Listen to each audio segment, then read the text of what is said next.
아침마다 말씀으로 밝은 빛을 채우네. 오늘 1절부터 32절 말씀이 무엇에 관한 이야기를 하는가 하는 것은 지금 저희가 방금 읽었던 것처럼 금방 알 수 있죠. 무엇에 관한 이야기죠? 처음에 친절하게 1절이 이것은 아담의 계보를 적은 책이니라 이렇게 아주 설명을 해주고 있습니다. 족보에 관한 이야기죠. 근데 이 족보를 시작하는데 그 앞에 좀 족보에서 시작되지 않는 그런 글이 나옵니다. 그 글이 뭐냐면 하나님이 사람을 창조하실 때 그 창조하실 때의 모습을 이야기합니다. 창조를 어떻게 했느냐 1절을 보면 하나님의 모양대로 지으셨다. 하나님의 모양대로 지으셨다 하는 이야기를 하고요. 그 모양대로 지은 사람에게 뭐라고 말씀하시냐면 2절 하나님이 그들에게 복을 주셨다고 말씀하죠. 그 다음에 제일 뒤에 보면 그를 사람이라 일컬으셨더라. 사람이라고 불렀다. 이렇게 말씀하고 있죠. 그러니까 하나님이 창조하실 때 그 인간을 어떤 인식을 가지고 만드셨느냐. 지으시고 복을 주시고 사람이라고 불렀다 하는 그 말 속에 하나님이 인간을 얼마나 귀히 여기시는가 하는 것들을 딱 밝히고 시작하죠. 인간을 향한 하나님의 사랑과 축복의 마음이 아주 너무 명료하게 딱 이야기하고 그리고 족보가 시작되는 겁니다. 그 족보가 이제 그 뒤로부터 계속 시작되는데 그 족보는 이제 인간이 타락한 이후에 이루어지는 일들이죠. 근데 그 타락한 이후에 그 족보들이 어떻게 나열되냐면 쭉 보면 6절 셋은 베곳의 에보스를 낳았고 그 다음에 8절이면 그는 912세를 살고 죽었더라. 그러니까 여기 보면 그가 낳고 살고 죽었더라 이 표현이 계속 반복됩니다. 그러니까 낳고 살고 죽었더라. 그러니까 이것이 앞에 전제가 뭐냐면 하나님이 인간을 창조하실 때 그 하나님의 마음이 피력된 다음에 그 다음에 인간이 족보를 통해서 계속 반복되는 것은 뭐냐면 인간이 낳고 살고 죽었더라 하는 것이죠. 그러니까 이것은 인간의 죄로 인해서 결국은 죽음으로 기결되는 어떤 인간 모습의 현실을 반영하고 있죠. 그러니까 하나님의 원래 창조하신 그 모습이 있는데 타락 기후의 인간은 어떻게 흘러가는가 하는 것을 이야기합니다. 자, 그런데 이 아담의 족보인데 우리가 지금 5장을 보고 있지만 4장을 보면 누구의 족보가 나왔죠? 가인의 족보가 나왔죠. 가인의 족보를 보면 그것도 특징이 있어요. 어떤 특징이 있냐면 낳았더라 라는 말을 쓰고 그 다음에 죽었더라는 표현이 없습니다. 그러니까 가인의 족본을 보면 낳았다 하는 이야기만 나오지 죽었더라는 표현이 없습니다. 그러면서 그 가인의 족보 때에 그 사람들의 어떤 문화, 그 사람들이 어떻게 살았는가 하는 이야기를 하고 있는데 거기에 보면 문화, 경제, 예능적 성취 이런 것들이 풍성하게 기록됐습니다. 그들이 가축을 기었고 음악, 금속, 기술 등이 피력되어 있습니다. 그러니까 그들은 굉장히 문화적으로 발전되었다. 가인의 그 족보에 흐르는 그들의 그 모습은 굉장히 풍요로운 그리고 자신들이 가지고 있는 능력 이런 것들이 쫙 드러나고 있죠.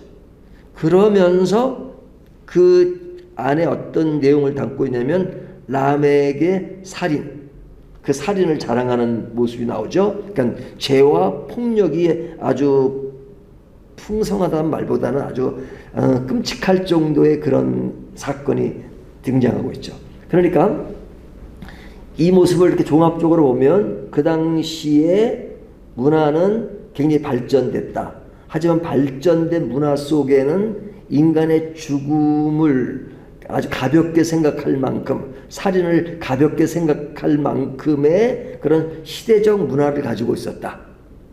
그런데 그들의 족보를 기록할 때는 나은 이야기만 하지 죽었더라는 것은 기록하지 않고 있다 하는 그 이야기들을 쭉 보면 그 시대에 그 사람들이 지향하는 문화가 어떤 것이다 하는 것들이 금방 알 수 있죠.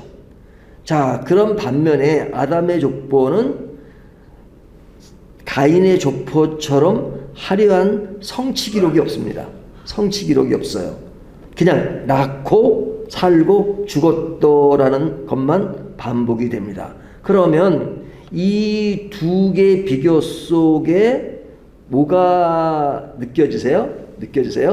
가인의 족보. 사실은 가인은 누구를 부모로 둔 사람이에요? 아담과 하와. 그러니까 아담과 하와 바로 이어지는 것이 가인이잖아요. 그러면 아담의 족보는 뭐고 가인의 족보는 뭐냐? 이렇게 생각될 수 있잖아요. 아담의 족보면 당연히 가인이 나와야죠. 하지만 구분을 했단 말이죠. 가인의 족보가 쭉 나오고 아담의 족보는 가인은 빠져있고 아벨 대신 태어난 셋의 족보로 연결되고 있죠. 그럼 두 가지를 아주 의도적으로 비교하는 겁니다. 근데 그 비교가 뭐냐? 가인의 족보는 굉장히 인간적인 면을 기록해요. 인간적인. 그 시대가 풍요로웠다. 그리고 폭력과 죄가 풍성했다. 그러면서도 자신들에 대한 그 족보의 기록에는 사람이 죽었더라는 그 인간의 어떤 그런 슬픈 그런 것들은 쫙 빼버렸어요. 하지만 아담의 족보는 가인의 족보처럼 문화적으로나 외형적인 것들은 기록되고 있지 않아요. 그런 것이 화려하지 않아요. 그냥 낳고 살고 그리고 가인의 족보에 없는 죽었더라를 반복적으로 기록하고 있습니다. 그러면 누가 더 화려해요? 가인의 족보가 화려하죠. 그 속에는 자랑할 거리를 이야기하고 하지만 그 내면을 보면 죄와 죽음이 꽉 차 있는 것을 볼 수 있죠. 그러나 아담의 족보는 셋을 통해서 화려하진 않지만 그래서 단순해 보이지만 그러나 가인의 족보와 비교되는 무엇인가를 지금 이야기하려고 애쓰고 있단 말이죠. 겉모습의 성공보다 하나님과의 관계가 더 중요하다 하는 것을 아담의 족보에서 기록하는 겁니다. 그래서 그 뒤에 나오는 겉의 모양은 화려하지 않지만 그러나 그 족보 속에 이루어지는 주요한 핵심 인물을 다룹니다. 핵심 인물. 그 핵심 인물이 누구냐? 에녹이죠. 에녹. 그래서 에녹은 죽었더라가 기록되지 않죠. 그렇죠? 왜 기록되지 않아요? 실제 죽지 않았어요. 성경 인물 가운데 승천하는 인물이 엘리야, 그 다음에 에녹이 나오는데 에녹은 죽지 않았다. 그러면 가인의 족보에서는 죽지 않았다는 표현을 쓰지 않았지만 실제로 죽었어요? 안 죽었어요? 다 죽었죠. 하지만 아담의 족보는 죽었더란 말을 기록하고 있지만 그 인물 가운데 에녹은 죽지 않았어요. 죽지 않은 것에 대해서 사람들은 굉장히 호감을 가지고 있습니다. 하지만 성경은 죽지 않았다는 표현보다 더 강하게 쓰고자 했던 것은 뭐냐면 하나님과 동행했다는 겁니다.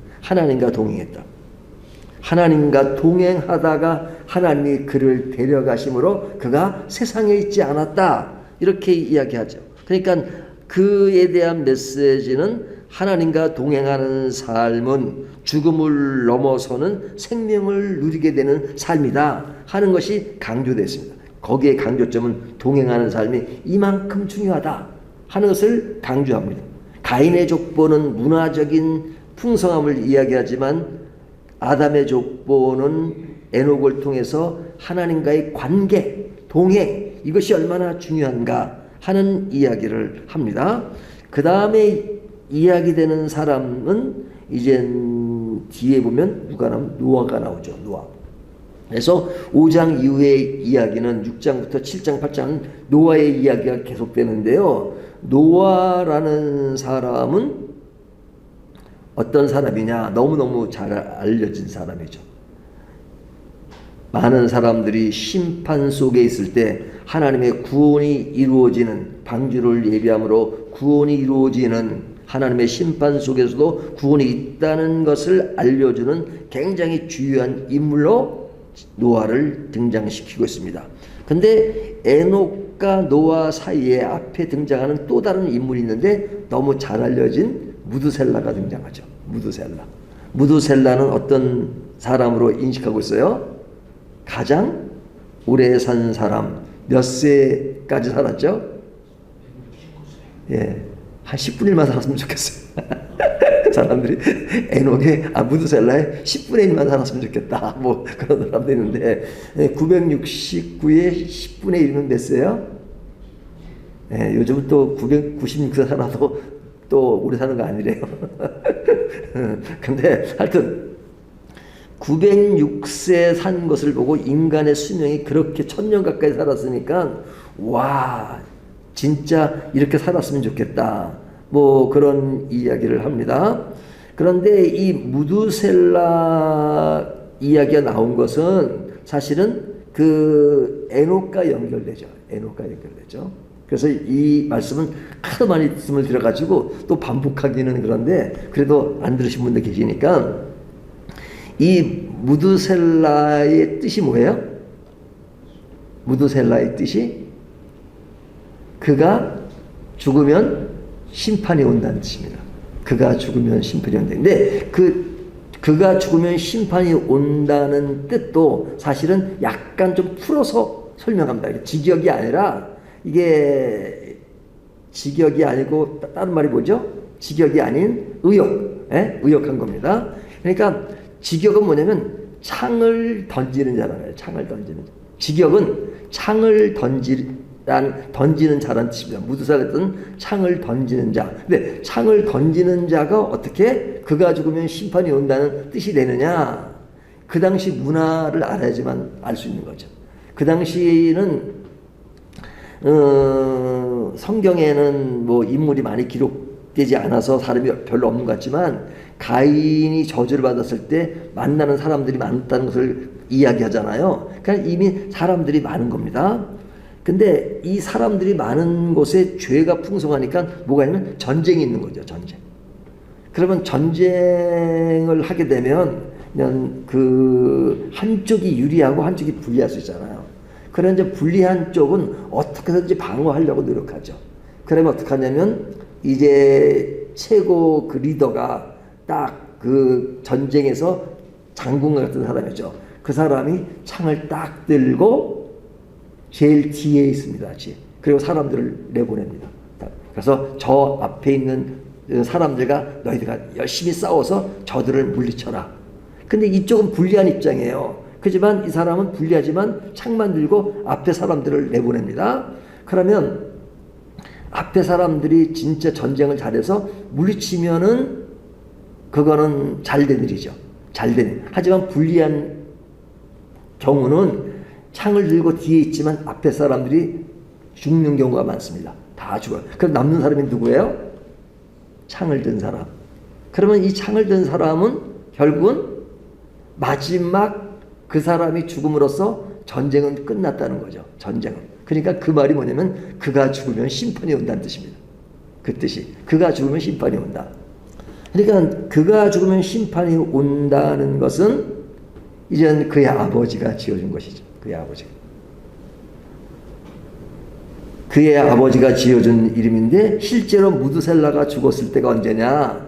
노아 심판이 왔을 때입니다. 그러니까 에녹이 무드셀라 이름을 지었다면 뒤에 노아 때 그 무드셀라가 죽은 해입니다. 그가 죽음으로 심판이 온 겁니다. 그러니까 무드셀라가 죽기 전에는 심판이 절대 안 오는 거죠. 심판이 절대 안 오요. 그가 죽으면 심판이 오는 겁니다. 근데 그가 가장 오래 산 사람이에요. 그러니까 그가 살아있는 기간 동안은 심판이 없지만 문제는 그가 언제 죽을지 모르는 거죠. 근데 아이러니하게도 그가 제일 오래 산 사람. 그러니까 그것이 제가 이제 말세라는 말을 이야기할 때 무드셀라 예를 계속 들었었는데 그 말세의 기간이에요. 예수님이 초림부터 오실 때까지, 재림하실 때까지가 말세인데 그 말세 속에 항상 성경에 우리에게 이야기하는 준비하라 이거죠. 준비하라.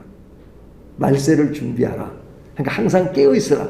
기름을 예비한 5 처녀처럼 항상 예비하고 있어라. 그러면 그 예비하는 그 기간이 언제예요? 오늘날 우리들이 살고 있는 이 시점이죠.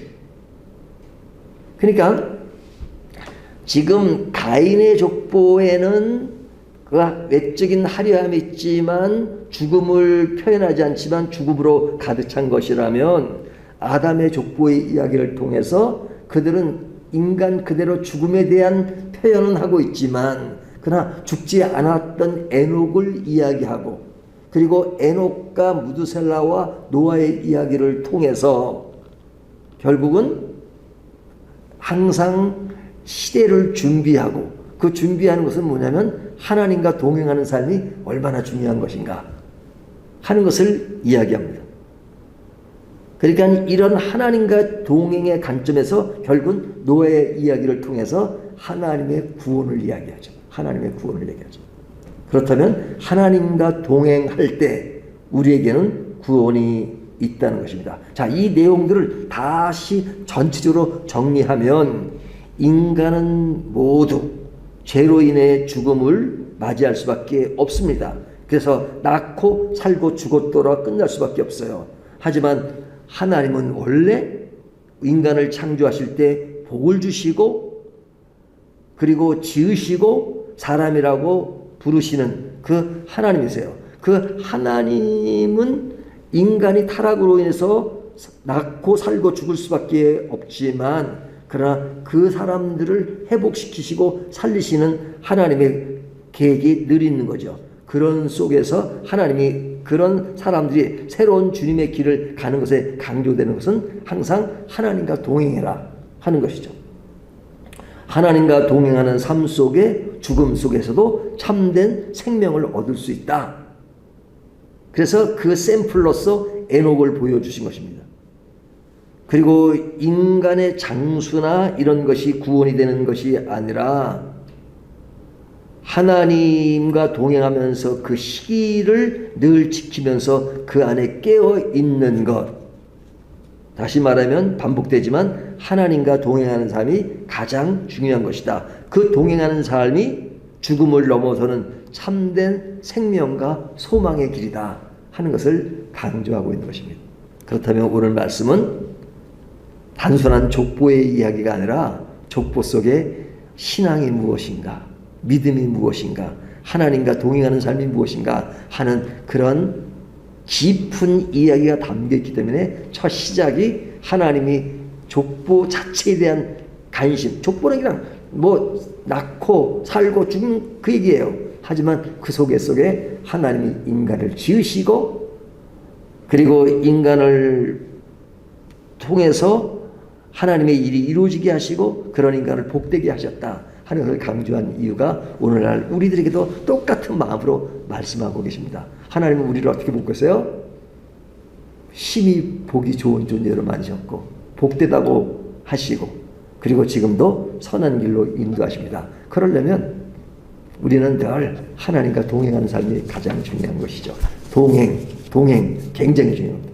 오늘도 우리는 하나님과 동행하고 있는가 하는 것들을 다시 한번 반문해보는 이 시간이 되시기를 주님의 이름으로 축원합니다.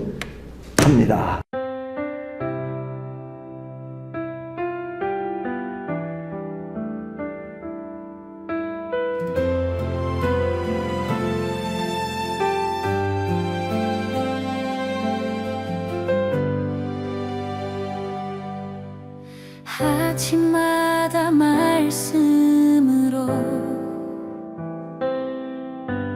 밝은 빛을 채우네 기도 속에 주님 계시고 숨결마다 찬양 되네.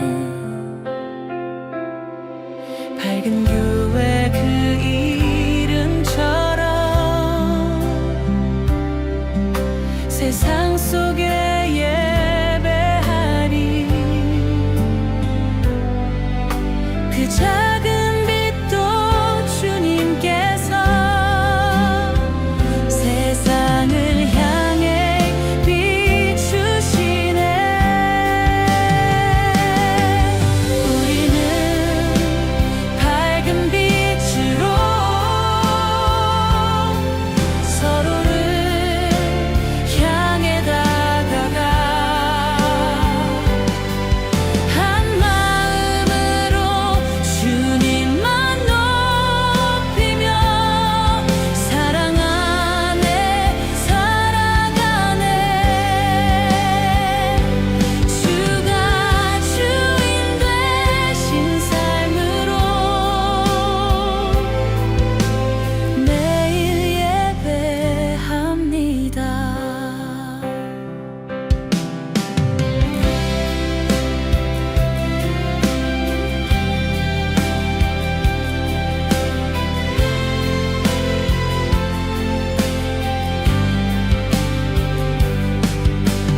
복음의 진리 붙들며